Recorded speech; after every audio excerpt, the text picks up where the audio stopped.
mapagpalang araw po sa ating lahat. Ayan, shoutout po sa lahat ng ating mga solid subscriber, followers, and silent viewers po.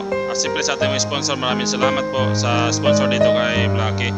So guys, update po tayo kay Blacky. As of now po, nandito po sa ngayon sa kanyang paboritong states.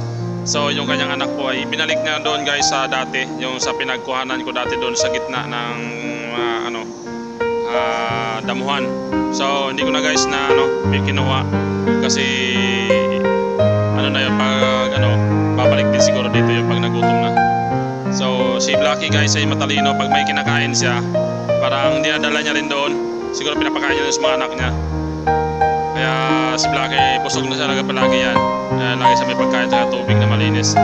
So ayaw ko na guys muna na gambalahin muna si Blacky kasi nai-stress siya at saka yung mga anak niya naawa din ako. Siyempre nung nilagay ko doon sa may buliga, halos sila kinakabahan din, takot dahil nga lumaki sila sa gubat na walang tao. Pero bala ko guys talaga sana ay papamuhin ko lahat ng mga tuta. Maamo na sa akin yung isa doon guys.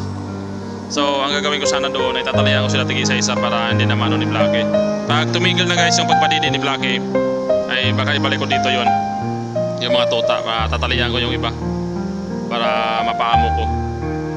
At naano ako guys kay Blacky kasi napaka very protective sa mga anak niya. At saka malungkot si Blacky guys nung ilang araw na kinulong ko yung mga anak niya, hindi siya makapasok doon. Nung mga patatlong araw ay tinanggal ko yung nakaharang doon sa pinto. So si Blacky medyo masigla siya. Naawa ko kay Blacky kasi parang tamlay-tamlay niya ang lungkot niya. Kaya ngayon, so ayan sa ngayon, iniwan niya yung anak niya doon sa gubat.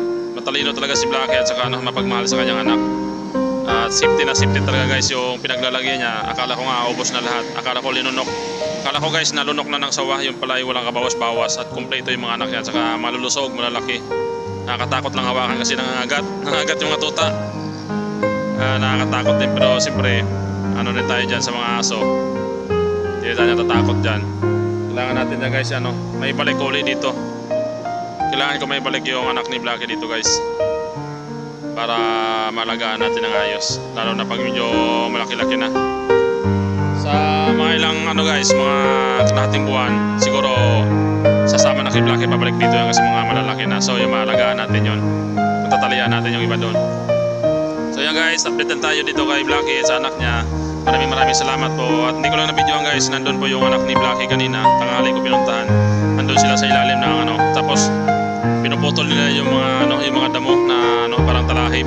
Siguro kinakain siguro nila, tapos dinadala niya doon sa bahay nila, pinapatong na sa taas. Ginagawa nila ang parang pandong doon sa tulugan nila. Maganda kasi tulugan nila guys doon sa ilalim ng fiberglass, tapos doon sila sa ilalim yung binaklas ko dati. So ibinalik ko rin yun. Yan guys, maraming salamat po. God bless po sa ating lahat. Bye bye po.